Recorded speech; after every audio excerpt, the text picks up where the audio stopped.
Hello students, welcome back to my channel. Now today I am going to start chapter number 6 that is lines and angles. NCERT का ये chapter है आपकी NCERT book में, ये chapter number 6 है class 9th के। ठीक है, तो सबसे पहली चीज़ इस चैप्टर को स्टार्ट करने से पहले हम कुछ बेसिक टर्म्स हैं उसके बारे में जान लेते हैं कि वो बेसिक टर्म्स क्या हैं। जैसे कि ये है लाइन सेगमेंट, रे, collinear points, non collinear points, angle है, आर्म्स है, वर्टेक्स है। तो एक एक करके हम सारी चीज़ों को अच्छे से पहले समझ लें, उसके बाद फिर हम स्टार्ट करेंगे एक्सरसाइज। ठीक है, देखिए सबसे पहली चीज़ है लाइन सेगमेंट। लाइन सेगमेंट जैसा कि हमने प्रीवियस चैप्टर में हमने पढ़ाया था, यूक्लिड्स थ्योरम में ही बता दिया था कि लाइन सेगमेंट क्या होता है कि किसी भी दो पॉइंट के बीच का स्ट्रेट पाथ, ठीक, ये लाइन सेगमेंट कहलाता है और इसके दो एंडिंग पॉइंट होते हैं। ठीक, तो ये लाइन सेगमेंट है यानी लाइन का पार्ट। ठीक है, किसी भी दो पॉइंट के बीच का straight distance, straight path line segment कहलाता है। ठीक है, अब देखिए सेकेंड पॉइंट है रे। रे क्या होता है? रे जैसे कि किसी एक पॉइंट से, ठीक है, किसी एक पॉइंट से जब लाइन जो है वो एंडलेसली एक्सटेंड किया जाता है किसी एक डायरेक्शन में, तो ये रे कहलाता है। ठीक, लेकिन इसका स्टार्टिंग पॉइंट होना चाहिए, यानी एक एंडिंग पॉइंट तो होगा ही होगा।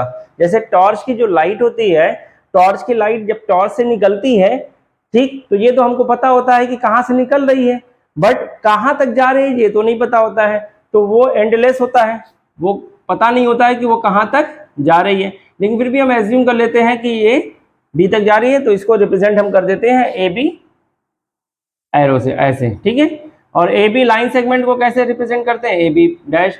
ठीक, या फिर ऐसे भी लिख सकते हैं कि लाइन सेगमेंट ए बी, ऐसे भी लिख सकते हैं, ये भी गलत नहीं है। ठीक है, ये भी सही है, ये भी सही है।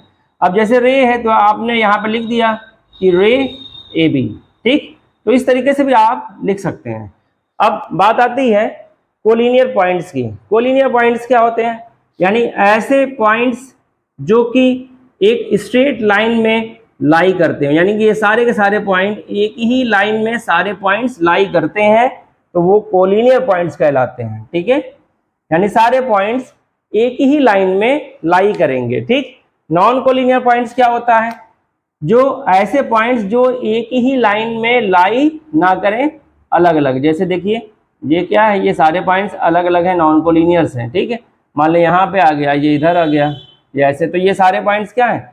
नॉन कोलिनियर पॉइंट्स है, यानी कि वो पॉइंट्स जो एक लाइन में ना आए बल्कि अलग अलग लाइन में आए। ठीक है, तो वो नॉन कोलिनियर पॉइंट्स कहलाते हैं। ठीक, एंगल क्या होता है? एंगल, ये रे की हेल्प से हम एंगल का फॉर्मेशन करते हैं। ठीक है, कैसे देखते हैं।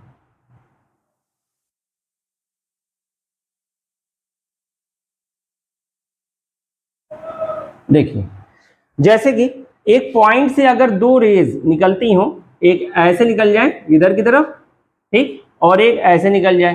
ठीक, तो ये मान लें इसका जो स्टार्टिंग पॉइंट है एंड मतलब कि जो जहां से ओरिजिन जो स्टार्ट हो रही है रेज निकलना, तो एक रे इधर जा रही है ओ ए, ठीक, और इसको मान लें ओ बी।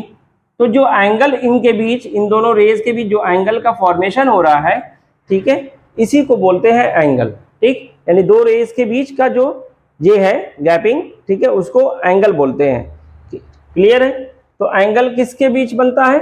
दो आर्म्स के बीच। ठीक है, उसकी एक पॉइंट ओरिजिन से वो ओरिजिनेट होती है, वहां से निकलती है ओ ए और ओ बी, दो रेज निकलती हैं, तो दो रेज के बीच बना हुआ जो ये है वो एंगल कहलाता है। ठीक है, एंगल मेजर करते हैं आपका वही जैसे आपने छोटे प्रीवियस क्लासेस में पढ़ा होगा, 30 डिग्री, 60 डिग्री, 45 डिग्री, इस तरीके से 10 degree, 20 degree and so on. तो ये डिग्री में मेजरमेंट होता है। ठीक है, जिसको हम प्रोटेक्टर से मेजर करते हैं। प्रोटेक्टर मतलब जो आपका डी होता है ना, डी शेप का ऐसे, ठीक है, वो। क्लियर है? यहाँ पे उसका ओरिजिन पॉइंट होता है और यहाँ बहुत सारे एंगल्स दिए होते हैं, 10, 20, 30, 40, 50, इस तरीके से एंगल्स दिए रहते हैं। ठीक, जिसको हम लोग बोलते हैं प्रोटेक्टर। ठीक, तो इसी से एंगल का मेजरमेंट कर लेते हैं। क्लियर है? चलिए, आर्म्स क्या होता है? आर्म्स यही जो ओ ए और ओ बी एंगल के जो रेज हैं, ये ओ ए और ओ बी, ये एंगल्स के क्या कहलाते हैं? आर्म्स कहलाते हैं। ठीक, तो एंगल के आर्म्स कौन है? OA और OB, ठीक है। वर्टेक्स क्या होता है? वर्टेक्स वो पॉइंट जहां से रेज दोनों निकल रही हैं और एंगल का फॉर्मेशन हो रहा है, ठीक। तो ये जो पॉइंट है जहां से रेज निकल रही है, इस पॉइंट को बोलते हैं वर्टेक्स। इस पॉइंट को बोलते हैं क्या? वर्टेक्स, ठीक है। क्लियर है? चलिए, एडजेसेंट एंगल्स क्या होते हैं? एडजेसेंट एंगल्स वो एंगल्स होते हैं जो बिल्कुल आसपास के, अगल बगल के, जिसमें कॉमन आर्म्स हो। जैसे मान लें कि ये एक एंगल है ऐसे, ठीक है, जिसका ओरिजिन O है और ये A है और ये B है। एंगल को रिप्रेजेंट कैसे करते हैं?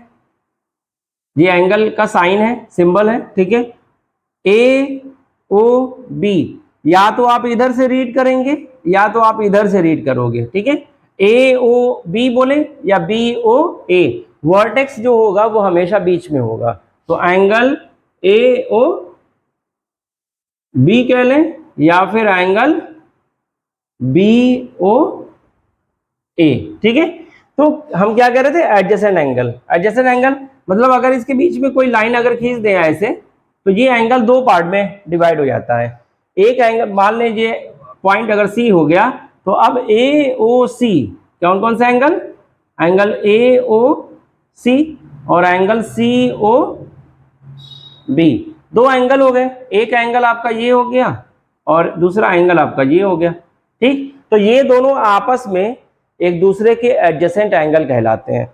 जैसे कि एंगल AOC जो है एडजेसेंट एंगल है BOC का, या ये कह सकते हैं कि एंगल BOC जो है वो एडजेसेंट एंगल है एंगल AOC का, ठीक है। क्लियर? चलिए, टाइप्स ऑफ एंगल्स, एंगल्स कितनी तरह के होते हैं हम वो बताएंगे अभी, ठीक है। चलिए, वैसे तो आपने प्रीवियस क्लासेस में क्लास 8 वगैरह में पढ़ा होगा, 6, 7, 8 में पढ़ा होगा, ठीक है। एक होता है जीरो एंगल, एक होता है एक्यूट एंगल, फिर होता है राइट एंगल, ठीक है, और ऑब्ट्यूज होता है। ऑब्ट्यूज के बाद फिर होता है स्ट्रेट एंगल, ठीक है। स्ट्रेट के बाद होता है रिफ्लेक्स एंगल, और रिफ्लेक्स के बाद होता है आपका कंप्लीट एंगल। क्या होता है? कंप्लीट एंगल, ठीक है। इतने तरह के एंगल्स होते हैं, 1, 2, 3, 4, 5, 6, 7। ये किसके बेसिस पे बता रहे हैं? ये एंगल्स के बेसिस पे बता रहे हैं कि जो डिग्री होती है ना, एंगल्स की डिग्री 30, 40, 50, ये सब जो डिग्री होती है, ठीक है, डिग्री के बेसिस पे ये एंगल्स का डिविजन्स है, ठीक है। तो क्या होगा? जीरो एंगल क्या होता है? जीरो एंगल का मतलब जो एंगल इक्वल टू 0 डिग्री हो, यानी कि 0 डिग्री हो। एंगल का फॉर्मेशन कैसे होता है जरा बता दें हम आपको। जैसे कि मान लें कि ये दो रे है, ठीक, ये दो ऐसे है, तो ये क्या होगा? ये जाहिर है कि ये दो रे होंगी, उन दोनों रे के बीच में जो ये एंगल का फॉर्मेशन होता है, अगर ये दोनों एंगल, अगर दोनों रे बिल्कुल ऐसे सट जाए, ठीक है, तो ये एंगल 0 है, ये एंगल 0 है। जाहिर है कि जब ये उठेगा ऐसे धीरे धीरे, ठीक है, कैसे? क्लॉकवाइज, ये एक पॉइंट, ये आपकी लाइन फिक्स होगी, ठीक, और ये वाली पॉइंट जो होती है ये ऐसे ऐसे आपकी मूव करेगी। तो जैसे जैसे मूव करेगी एंगल इंक्रीज करता जाएगा, एंगल इंक्रीज करता जाएगा, ठीक। तो जब ऐसे दोनों सटी होती हैं तो ये 0 एंगल होता है, यानी 0 डिग्री। तो जब एंगल इंक्रीज करेगा 1, 2, 3, 4, 10, 20, 30, 40, 50 ऐसे करके इंक्रीज करता हो जाएगा, ठीक। तो 0 एंगल क्या होता है? 0 होता है, ठीक। यानी इन दोनों रे के बीच जो एंगल बनेगा वो 0 बनेगा। एक्यूट एंगल क्या होता है?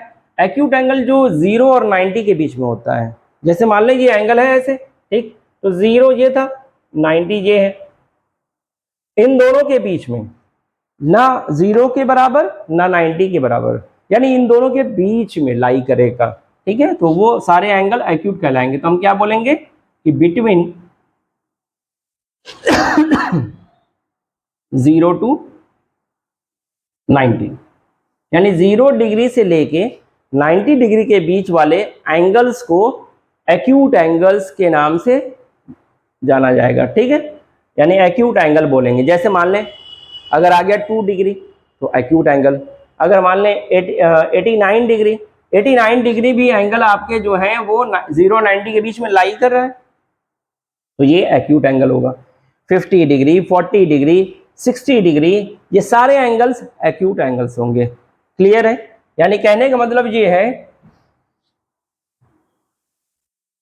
ये अगर ये राइट एंगल है, ठीक, तो इनके बीच का जो भी एंगल होगा, इन दोनों के बीच का जो भी एंगल होगा, ये कौन सा एंगल होगा? एक्यूट एंगल होगा। ठीक है, यानी 0 और 90 के बीच में जितने भी एंगल्स लाई करेंगे वो सारे के सारे एक्यूट होंगे। अब तीसरा, राइट एंगल क्या होता है? Right angle exactly equal 90 degree, यानी जो 90 डिग्री हो जाए, ठीक, यानी 90 डिग्री एंगल को ही कहते हैं राइट एंगल। ठीक है, यानी अभी जो हमने फिगर बनाया था ये वाला, इसको राइट एंगल, और ये राइट एंगल का सिंबल होता है। राइट एंगल को कैसे रिप्रेजेंट करते हैं? ऐसे रिप्रेजेंट करते हैं, ये साइन होता है। अगर कहीं पे भी आपको ये दिखे, समझ जाइएगा कि वो एंगल राइट एंगल है। ठीक है, क्लियर है? चलिए, अब ऑब्ट्यूज एंगल क्या होता है? ऑब्ट्यूज एंगल जो होता है वो बिटवीन 90 डिग्री टू 180 डिग्री, यानी 90 और 180 के बराबर के बीच का। जैसे मान लें कि ये एंगल 90 डिग्री है, ठीक, ये एंगल 90 डिग्री है। अब ये एंगल अगर ऐसे बढ़ता जाए बढ़ता जाए बढ़ता जाए, तो ये सारे ऑब्ट्यूज एंगल होंगे। 90 से बड़ा और 180 से छोटा। 180, ये पूरा स्ट्रेट एंगल 180 होता है, ये स्ट्रेट एंगल 180 होता है। ठीक, क्लियर है? यानी कि ये 90 है, अब ये 90 एंगल है, 90 से जैसे जैसे बढ़ रहे हैं ऐसे ऐसे, ठीक है, ये सारे ऑब्ट्यूज एंगल है। जब ये ऐसे इक्वल हो जाएंगे, मतलब स्ट्रेट हो जाएंगे, तो ये स्ट्रेट एंगल हो जाएगा। ठीक, तो यानी कि 90 और 180 के बीच के सारे एंगल वो सब ऑब्ट्यूज एंगल कहलाएंगे। जैसे 110 कह लें, या फिर 91 कह लें। 91 90 से बड़ा है और 180 से छोटा है, 180 से छोटा 79 तक। ठीक, तो ये आपके 90 से बड़ा और 180 से छोटा, यानी ग्रेटर देन 90 और लेस देन 180, जो भी होगा एंगल्स, वो सारे के सारे एंगल्स ऑब्ट्यूज एंगल कहलाएंगे। ठीक, स्ट्रेट एंगल क्या होता है? स्ट्रेट एंगल एग्जैक्टली इक्वल 180, बिल्कुल स्ट्रेट हो जाए, यानी ये दोनों जो ये दोनों लाइन है वो ऐसे बिल्कुल ऐसे स्ट्रेट हो जाए। ठीक है, क्लियर है? इसके बीच का जो एंगल फॉर्मेशन होगा वो आपका 180 होगा। कैसे रिप्रेजेंट करते हैं? जैसे ये है ना, यहां से ये O है, ये A है, और ये मान लें B। ठीक, तो ये स्ट्रेट है, तो स्ट्रेट है तो एंगल हम बोलेंगे ना कि AOB जो है, ठीक, या एंगल BOA, दोनों क्या है? 180 डिग्री के बराबर है। तो 180 डिग्री के जो बराबर होंगे उनको क्या बोलेंगे? स्ट्रेट एंगल बोलेंगे। ठीक है, क्लियर है? चलिए, नेक्स्ट है रिफ्लेक्स एंगल। अब रिफ्लेक्स एंगल क्या होता है? बिटवीन 180 टू 360, यानी 180 से बड़ा और 360 से छोटा, ग्रेटर देन 180 और स्मॉलर देन 360, लेस देन 360। तो 180 से 360 के बीच के जितने भी एंगल्स आएंगे वो सारे के सारे एंगल्स कहलाएंगे रिफ्लेक्स एंगल। ठीक है, क्लियर है? जैसे 181 से ले 181, 182, 183, ये सारे रिफ्लेक्स एंगल होंगे, और 360 से पहले वाले सारे एंगल्स। ठीक है, अगर एग्जैक्टली 360 हो जाए तो वो कंप्लीट एंगल हो जाएगा, इज इक्वल टू 360, इसको कंप्लीट एंगल बोलेंगे। जैसे मान लें कि ये रे था, ये O और ये A था। ठीक, अब ये लाइन ऐसे मूव करते हुए गई OB वाली, और वो रे जो है OA से क्या कर जाए? कोलिनियर हो जाए, तो वो क्या कहलाएगा? यानी कि ये पूरा एंगल यहाँ से यहाँ तक का जो एंगल है वो कितना हो जाएगा? 360 डिग्री। ये पूरा एंगल आपका 360, यानी कि वन पूरा रोटेट हो जाए, रोटेशन इसका कंप्लीट हो जाए, रिवॉल्यूशन कंप्लीट हो जाए। ठीक है, इसका पूरा रोटेशन ऐसे, एक पूरा रोटेशन ऐसे कंप्लीट जब हो जाता है तो उसे कंप्लीट एंगल बोलते हैं। क्लियर है? चलिए, ये थे टाइप्स ऑफ एंगल। अब आते हैं नेक्स्ट टॉपिक पे, और वो है आपका कॉम्प्लीमेंट्री और सप्लीमेंट्री एंगल्स क्या होते हैं। चलिए, कॉम्प्लीमेंट्री एंगल्स देखते हैं क्या होता है। कॉम्प्लीमेंट्री एंगल्स, क्योंकि ये बहुत इंपॉर्टेंट है। ये सब टॉपिक आपके जो है, यही सब चीज़ें आपके एक्सरसाइज में पूछी जाएंगी, ठीक है। कॉम्प्लीमेंट्री एंगल्स, इसका मतलब ये हुआ दो ऐसे एंगल का पेयर, जैसे ये राइट एंगल है 90 डिग्री, इसके दो पार्ट कर दें। इक्वल जरूरी नहीं है, इक्वल भी हो सकता है, नॉट इक्वल भी हो सकता है, एनी टू पार्ट्स, ठीक। जैसे मान लें कि ये एंगल हो गया और ये एंगल हो गया, ये मान लें x डिग्री और ये मान लें y डिग्री। तो आपका जो x है और y है, ठीक है, x और y दोनों का सम कितना होना चाहिए, 90, ठीक। तो x y का कॉम्प्लीमेंट्री है और y x का कॉम्प्लीमेंट्री है, यानी कॉम्प्लीमेंट्री की एंगल के जो सम होते हैं वो 90 डिग्री होता है, ठीक। जैसे कि मान लीजिए अगर हमने कहा कि बताइए कॉम्प्लीमेंट्री एंगल्स ऑफ 40, तो आप क्या बोलोगे, आप बोलोगे कॉम्प्लीमेंट्री एंगल 40 का क्या होता है, 50 होता है। क्यों, क्योंकि इन दोनों का सम करोगे तो आपका कितना आएगा, 90 आएगा। यानी दो ऐसे पेयर ऑफ एंगल्स जिनका सम 90 डिग्री हो, तो वो एंगल एक दूसरे के कॉम्प्लीमेंट्री एंगल्स कहलाते हैं, ठीक। अच्छा, और एक बात समझ लें, अगर मान लें पूछ लेता है कि find the complementary angles of, find complementary angles of 43, मान ले 43 दे दिया कि इसका 43 का कॉम्प्लीमेंट्री निकालो, तो आप क्या करोगे, सीधा सीधा 90 में से सब्ट्रैक्ट कर दो, ठीक है। 90 में से 43 को सब्ट्रैक्ट कर दो तो क्या आ जाएगा, 47। तो 47 डिग्री जो आपका आंसर है, यही 43 का कॉम्प्लीमेंट्री एंगल्स क्या है, 47, ठीक है। चलिए अब सप्लीमेंट्री की बात करते हैं। सप्लीमेंट्री एंगल क्या होता है, वो भी बहुत इजी है। कौन सा angle, supplementary angles, supplementary. Supplementary angles क्या होता है, दो ऐसे एंगल्स, यानी ऐसे एंगल्स का पेयर, ठीक है। जैसे मान लें कि ये 180 है, 180 किसी भी दो पार्ट में डिवाइड हो जाए ऐसे, ठीक, दो पार्ट में डिवाइड हो गए। अब इन दोनों एंगल का सम, जैसे मान लीजिए x है ये y है, तो इन दोनों एंगल का सम जो होगा वो 180 होगा। क्यों, क्योंकि ये स्ट्रेट एंगल है, ये a, ये o और ये b, तो एंगल AOB जो है वो 180 डिग्री है, यानी ये AOB जो है स्ट्रेट एंगल है, ठीक। तो अब देखिए x प्लस वाई, यहाँ OC जो है इसका जो है एक रे है OC जो इन एंगल्स को डिवाइड करता है, ठीक है।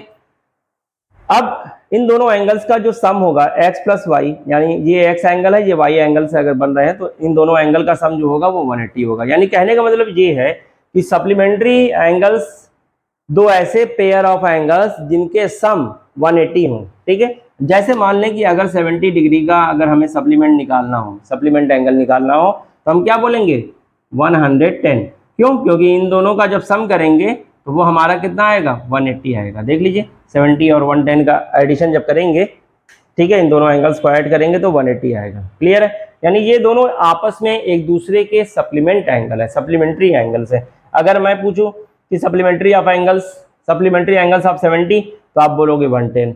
अगर मैं पूछूं कि अच्छा ठीक है, सप्लीमेंट्री एंगल्स ऑफ 110, तो आप बोलोगे 70। यानी दोनों एक दूसरे के सप्लीमेंट है, यानी दो ऐसे एंगल्स का पेयर, दो ऐसे एंगल्स का पेयर जिनका सम 180 हो, तो वो आपस में सप्लीमेंट्री एंगल्स कहलाते हैं, ठीक है। चलिए नेक्स्ट, नेक्स्ट क्या है, लीनियर पेयर।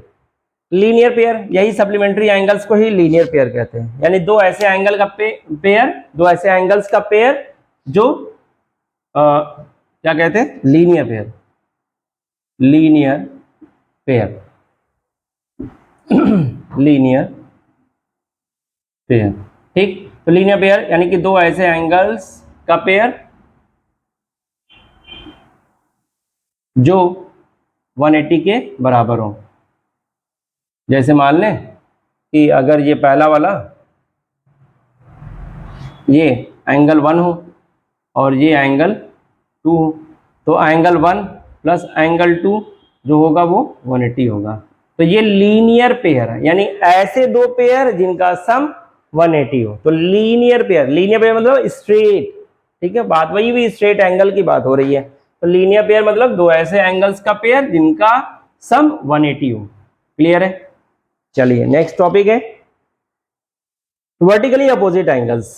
आपने इंटरसेक्टिंग लाइंस पढ़ा होगा, और वैसे भी चैप्टर 5 में हमने यूक्लिड पोस्टुलेट में हमने बताया था, यूक्लिड थ्योरम में, ठीक है, जो 5वां चैप्टर है 5th वाला। तो उसमें हमने बताया था कि दो इंटरसेक्टिंग लाइन है, अगर इंटरसेक्टिंग लाइन मतलब एक कॉमन पॉइंट होगा, वहां पे कॉमन सॉल्यूशन होगा, ठीक है। तो वो दोनों इंटरसेक्टिंग लाइन जो होते हैं किसी पॉइंट पे जो इंटरसेक्ट करते हैं, ठीक है, तो वर्टिकली अपोजिट, जैसे कि ये वाला एंगल और इसके इधर वाला, यानी एक इधर दूसरा इधर, ऐसे ये है ना, तो एक ये वाला एंगल और एक नीचे वाला, तो वर्टिकली अपोजिट ये वाले, ठीक। अब ये वर्टिकली ऐसे भी हो सकते हैं और ऐसे भी हो सकते हैं। ये मत सोचना कि ये दोनों हॉरिजॉन्टल हो गए, नहीं, दोनों के लिए वर्ड सेम ही यूज करेंगे। यानी वर्टिकली अपोजिट मतलब कि एक इधर का तो दूसरा इधर का, या फिर अगर इधर का लेते हैं तो ये इसके इधर का। यानी ये अगर एंगल 1 है और ये एंगल 2 है, तो एंगल 1 जो है एंगल 2 के इक्वल होगा। क्यों? क्योंकि वर्टिकली अपोजिट एंगल जो होते हैं वो आपस में इक्वल होते हैं। वर्टिकली अपोजिट जो होते हैं वो आपस में इक्वल होते हैं। इसी तरीके से अगर इसको मान लें एंगल 3 और इधर वाले को एंगल 4 मान लें, तो एंगल जो 3 होगा वो एंगल 4 के इक्वल होगा। क्यों? रीजन वर्टिकली अपोजिट, क्योंकि रीजन लिखना जरूरी है। अगर रीजन नहीं लिखोगे तो गलत हो जाएगा आपका आंसर। क्यों? क्योंकि पता तो चलना चाहिए ये एंगल क्यों इक्वल है, तो रीजन आपको देना होगा कि ये वर्टिकली अपोजिट है, इसलिए ये आपस में इक्वल होते हैं। तो वर्टिकली अपोजिट जैसे कि ये एंगल और ये एंगल आपस में इक्वल होंगे, जैसे, और ये एंगल आपस में इक्वल होंगे। तो अब आप ये मत सोचिएगा ये तो हॉरिजॉन्टल है तो इसको वर्टिकली कैसे बोलेंगे, नहीं, दोनों बोल सकते हैं आप, मतलब दोनों नहीं, सॉरी, दोनों को वर्टिकली अपोजिट बोल सकते हैं, ऐसे भी और ऐसे भी, ठीक है। यानी ये एक दूसरे के अपोजिट होना चाहिए। अब आप ऐसे देखो ये दोनों लाइन है, अगर इसको ऐसे खड़ा कर दो तो वर्टिकली अपोजिट नहीं होंगे? होंगे, बिल्कुल होंगे। क्लियर है?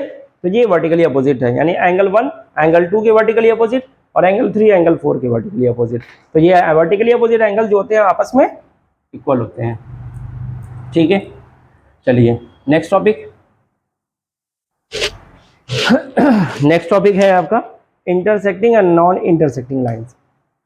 इंटरसेक्टिंग मतलब अभी हमने बताया आपको कि दो ऐसी लाइन जो एक कॉमन पॉइंट पे मीट करते हो, यहाँ मीट कर रहे हैं, तो ये दोनों लाइन आपस में क्या कहलाएंगी? इंटरसेक्टिंग कहलाएंगी। मान लें ये लाइन M है और ये N है। हमने आपको बताया था लाइन को रिप्रेजेंट करने का सिंबल कि दो तरीके से लाइन को रिप्रेजेंट कर सकते हैं। एक तो कैपिटल लेटर के दो पेयर से, मतलब कि कैपिटल लेटर, जैसे मान लें कि अगर ये पॉइंट है, यहाँ पे पॉइंट एज्यूम कर लें कि ये A है और ये B है, ठीक है, तो हम लाइन AB को रिप्रेजेंट कर सकते हैं ऐसे भी, ठीक। या फिर आप लिख सकते हो कि लाइन AB ऐसे भी रिप्रेजेंट कर सकते हो, या फिर रिप्रेजेंट आप सिर्फ स्मॉल लेटर लिख दो M, लाइन M ऐसे भी कर सकते हैं रिप्रेजेंट, ठीक है। तो ये 3 वेज हैं लाइन को रिप्रेजेंट करने का, ठीक है। तो ये दोनों लाइन आपस में क्या हो गई? इंटरसेक्टिंग लाइंस हो गई। क्लियर है? अब ऐसी लाइन जो इंटरसेक्ट ना करें, कभी ना करें, एक्सटेंड करने पे भी ना करें, यानी इनके वर्टिकली डिस्टेंस, इन दोनों की लाइन के बीच जो वर्टिकली डिस्टेंस है वो हमेशा इक्वल होनी चाहिए, हमेशा इक्वल होगी, हमेशा इक्वल होगी, हर पॉइंट पे इक्वल होगी। यहाँ इन दोनों के पॉइंट के बीच की वर्टिकली डिस्टेंस बोल रहा हूँ, ठीक है, याद रखिएगा, ऐसे मत ले लीजिएगा तिरछा, ठीक है। वर्टिकली अपोजिट यानी कि ये बिल्कुल ऐसे स्टैंड हो, वो लाइन इन दोनों पे स्टैंड होना चाहिए, ठीक है, खड़ा होना चाहिए बिल्कुल। तो वर्टिकली जो डिस्टेंस है वो हमेशा इन दोनों लाइन के बीच की इक्वल होनी चाहिए। मान लीजिए ये दोनों लाइन है M और N, ठीक है, तो ये दोनों आपस में कभी भी इंटरसेक्ट नहीं कर सकती। इवन इसको हम इनफाइनाइटली अगर एक्सटेंड भी कर दें बोथ साइडेड, तब भी वो इंटरसेक्ट नहीं करेंगी। क्यों? क्योंकि इनके बीच का वर्टिकली डिस्टेंस हर जगह एक बराबर है, इसलिए ये कभी भी इंटरसेक्ट नहीं करेंगी और इसमें कोई भी कॉमन पॉइंट नहीं होगा, ठीक है। जाहिर है इंटरसेक्ट नहीं करेंगी तो कॉमन पॉइंट कहाँ होगा, ठीक है। तो ये था सारा टॉपिक। अभी देखते हैं अगर कुछ और टॉपिक बच गई होगी तो उसको भी एक्सप्लेन कर देंगे। क्लियर है? जब तक के लिए आप इस वीडियो को देखिए, और अगर कोई कंफ्यूजन हो तो आप हमें कमेंट बॉक्स में लिख करके भेज सकते हैं कि ये टॉपिक समझ में नहीं आई तो उसको मैं फिर से एक बार आपको अच्छे से एक्सप्लेन कर दूंगा। वैसे तो मैंने सारी टॉपिक क्लियर कर दिया, ठीक है। चलिए देखता हूँ। देखिए ये है टॉपिक, एक्सियम्स है 6.1, 6.2 और थ्योरम है 6.1। एक्सियम 6.1 में क्या कह रहा है जरा देख लिया जाए। इफ अ रे स्टैंड्स ऑन अ लाइन, अगर कोई रे है जो कि एक लाइन पर क्या है, स्टैंड है, तो ये मान लें लाइन एम है, ठीक, और इस पे कोई स्टैंड्स है क्या, इफ अ रे, मान लें कि यहाँ पे एक रे है जो कि स्टैंड है, इस पे खड़ा है ऐसे, बिल्कुल ऐसे, ठीक। ये पॉइंट मान लें O और ये मान लें B, ठीक। ये मान लेते हैं C और ये पॉइंट मान लेते हैं D, ठीक।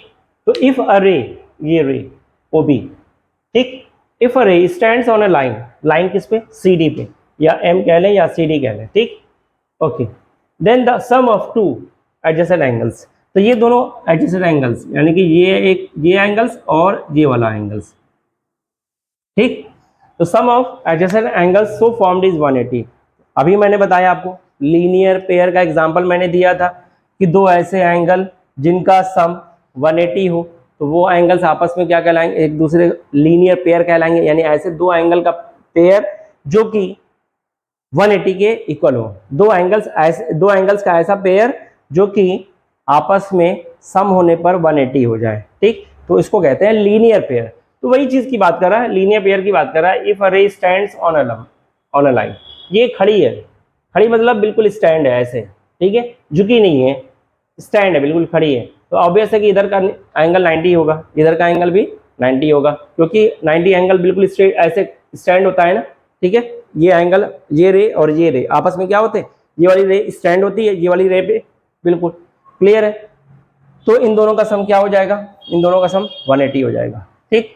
चलिए एक्सियम 6.2 क्या कहता है, if the sum of the two adjacent angles is 180, अगर इन दोनों एडजेसेंट एंगल का सम, एडजेसेंट एंगल्स का सम 180 हो, then the non common arms, तो कॉमन आर्म्स देखिए OB जो है ना, OB ये इस एंगल में भी कॉमन है और इस एंगल में भी कॉमन है, एंगल COB और एंगल DOB। तो OB जो आर्म्स है इन दोनों एंगल में वो क्या है, कॉमन है, कॉमन है, ठीक। तो नॉन कॉमन कौन सी हुई, OC और OD।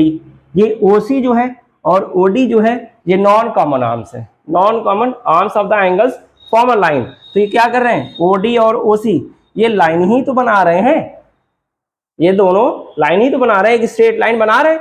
क्यों, क्योंकि यहाँ पे क्या कर रहे हैं, the sum of two adjacent angles, अगर ये एंगल और ये एंगल आपस में अगर दोनों का सम 180 हो जाए तो जाहिर है कि ये COD जो होगा वो स्ट्रेट एंगल होगा, 180 डिग्री होगा। जब स्ट्रेट होगा तो ये क्या होगा, COD एक लाइन ही तो फॉर्म करेगी, एक स्ट्रेट लाइन ही तो फॉर्म करेगी, क्लियर है। तो COD एक लाइन होगा, यही है एक्सियम्स 2, ठीक है 6.2।